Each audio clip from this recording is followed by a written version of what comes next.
lesson 15, eighth notes. We're back talking about rhythm again. And so we know now whole notes and half notes and quarter notes and whole rests and half rests and quarter rests. Yes. So let's talk about eighth. Oh, don't forget the dotted half note. Yeah, oh yeah, and the dotted half Yes. note. Yeah. So let's talk about eighth notes. Eighth notes. What's all an right. eighth note look like? So an eighth note by itself starts off looking like a quarter note, but it's got a little flag. This is a single eighth note. And the eighth note is equal to half the value of a quarter note.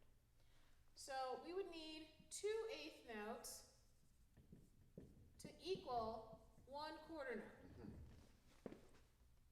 Now, sometimes the eighth notes can be single, lonely, with the little flags, or they can be beamed together as buddies and pairs,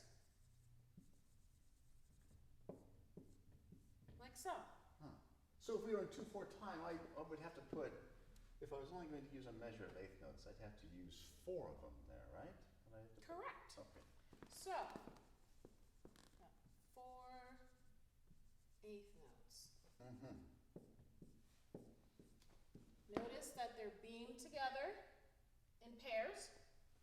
Now when we count our rhythm, just like before with the whole note, we counted 1 beat, 2, 3, 4. Well, we have 2 beats, but we need to be able to talk about the other, the smaller divisions of those notes. So the first eighth in each pair is always going to be on the downbeat. So that's beats 1 and 2. So what do we call these 2 eighth notes that are not on the beat? And. So I like to use a little plus sign. Okay. Sometimes you might see the ampersand, or someone might write and. Okay. But for our purposes, we would count this as 1 and 2 and. Oh, okay. And remember, all of this is in the same space of time as a quarter note.